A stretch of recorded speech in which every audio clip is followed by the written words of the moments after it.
Well, good afternoon, good afternoon. But we are hot, hot, hot, hot, hot.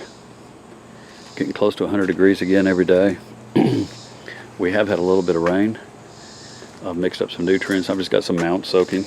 I do have to keep up on some of the mounts, and I do still soak some of the pots even occasionally.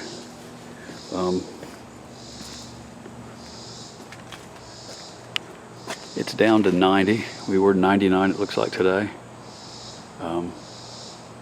They're doing great. They're growing and growing. New shoots everywhere. Roots spreading out. Look at the roots growing, grabbing hold of the brick. Look at the roots spreading out all over it.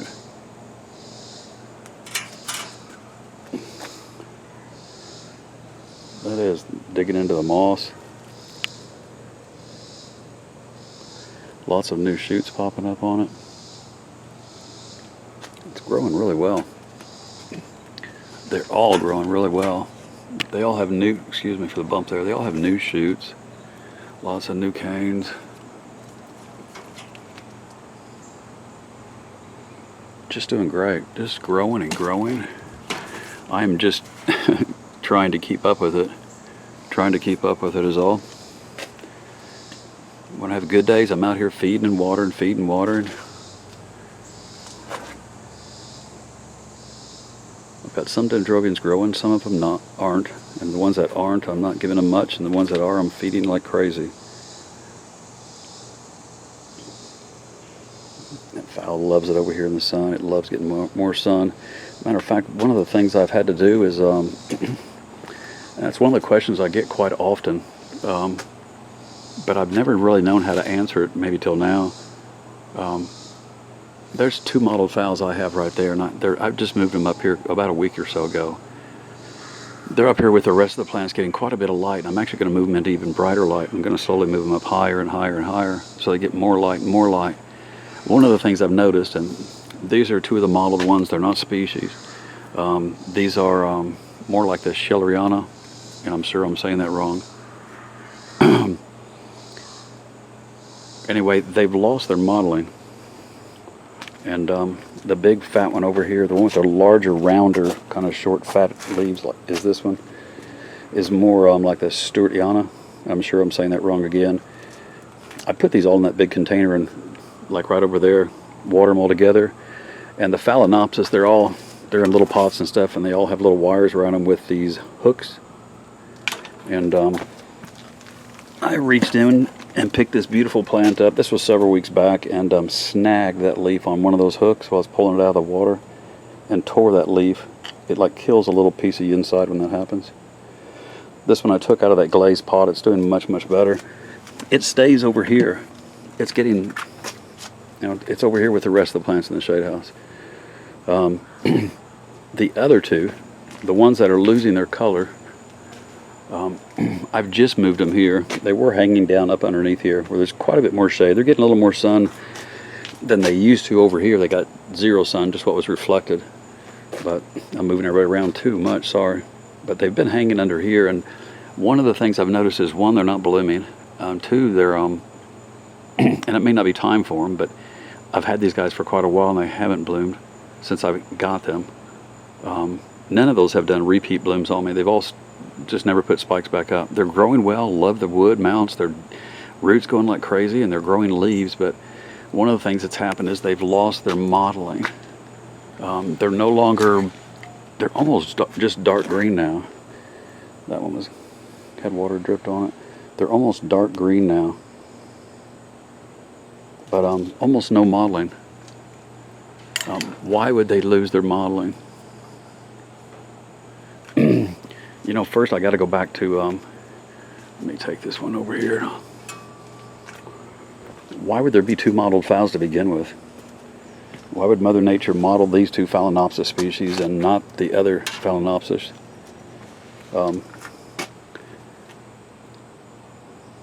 Mother Nature usually doesn't do something just for fun. It usually has a really good meaning behind it. I'm not sure. When you look up mottled Phalaenopsis, or mottled orchids, or mottled plants in general, pretty much everything that you find says camouflage, that they're mottled for camouflage. So they blend in with their surroundings, so they're less likely to be eaten by herbivores. That's what I read. That's pretty much what I read in all the books when I look up mottled phals or mottled orchids, is that it's for camouflage. And that makes sense. It does make sense, but if we're going to put common sense into this, then why aren't all the other Phalaenopsis mottled? And if you're going to put common sense into this, if you're trying to be camouflage, not be noticed, be in, incognito, blend in with your surroundings, why would you put up brightly colored, very, very colorful, and in the case of the scented, in case of the species mottled Phalaenopsis, they're scented or fragrant. So if you were trying to, be camouflaged and stay under the radar and not be noticed, why would you put up brightly colored scented flower spikes? Again, that just doesn't make sense to me. Common sense doesn't fit here very well. Again, trying to look up anything on mottled phals is somewhat difficult. There's not a lot of information on them. These two particular species come from the Philippines. But when I was looking up information on these guys, trying to find information on mottled phals and mottled plants, one of the things you find all the time, or can find, is because of the mottling, they don't photosynthesize as well as some of the other plants, mottled plants, or mottled phals, or mottled orchids, or mottled plants in general, don't photosynthesize as well, so they don't produce as much chlorophyll. Why is that important? It means they've adapted to lower feed levels, and maybe less often, maybe getting feed less often, if that makes sense.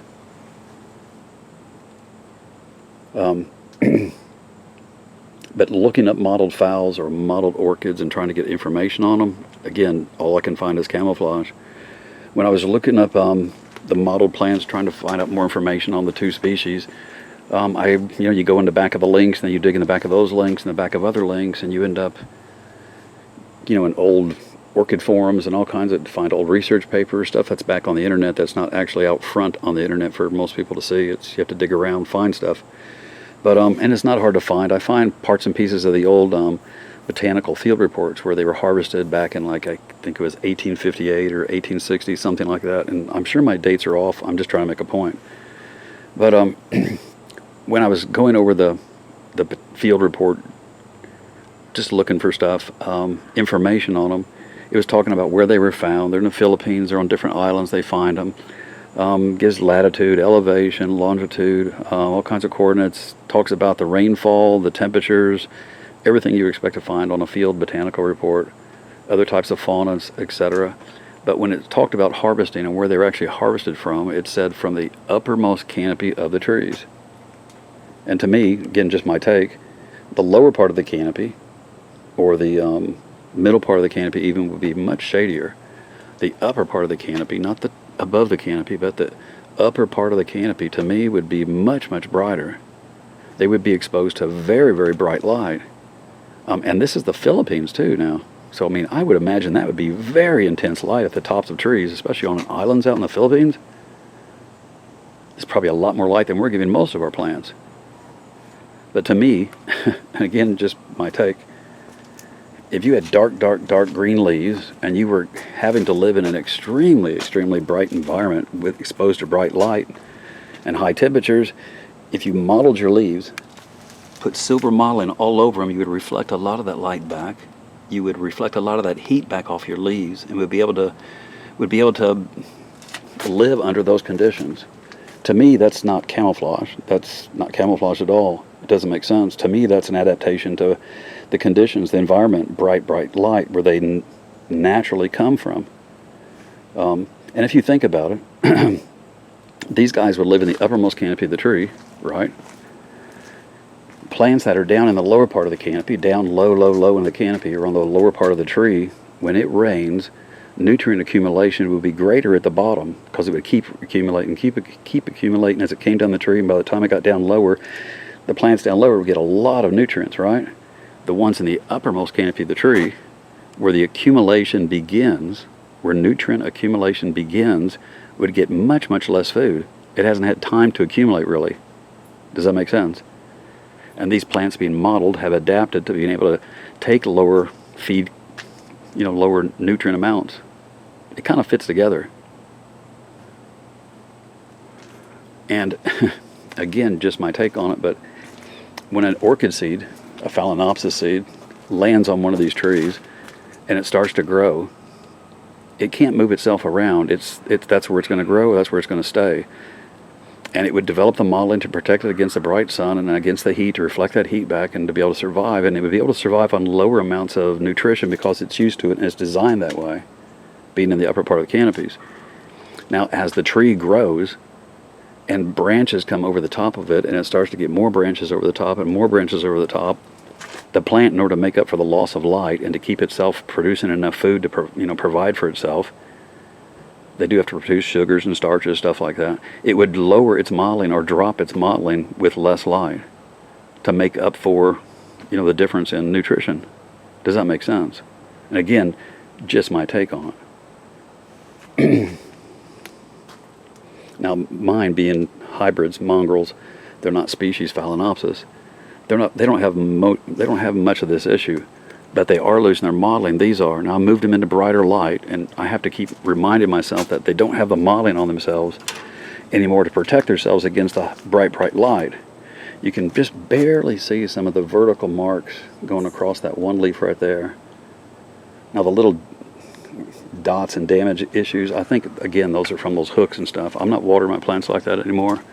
At least not the ones that have hooks and stuff. I'm being very cautious about that so I don't do any more damage like that. But I'm letting these guys sit here and get a little more brighter light, but again, they don't have a lot of mottling left on them, so they can't protect themselves and take as much intense light and everything. So they're getting a little bit more light, and then I'm going to slowly get them used to it. Don't burn your plants, but if your phals are losing their mottling, I would suggest try some brighter light. To me, that makes more sense than, camouflage.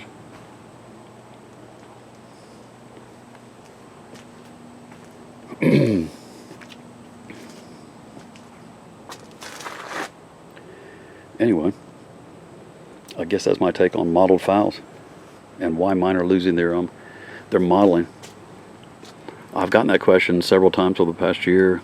I've never really been able to answer it. I don't know what part genetics comes to play there and nutrition, etc. But to me, that's an adaptation to bright light, intense heat.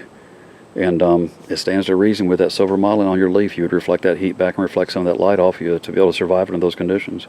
And you could adjust that mottling down as the light diminishes, as the light disappears, Who knows if a storm isn't going to come through and damage a branch and you all of a sudden get a whole bunch of light exposed to you, or you're all of a sudden exposed to a bunch of light because limbs got tore off.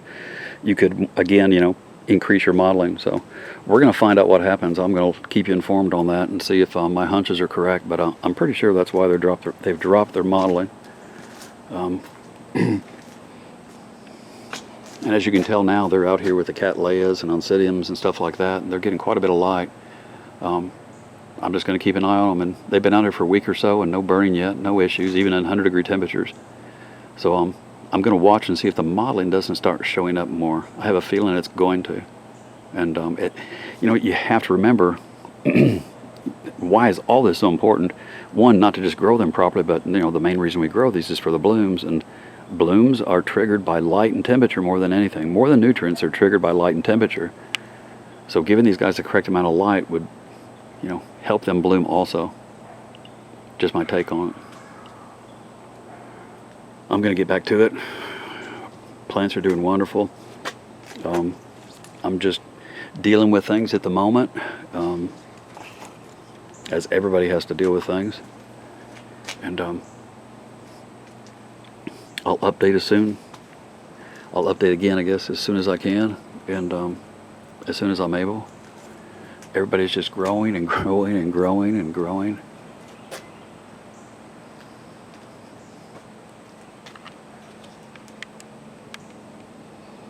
Just getting bigger and bigger.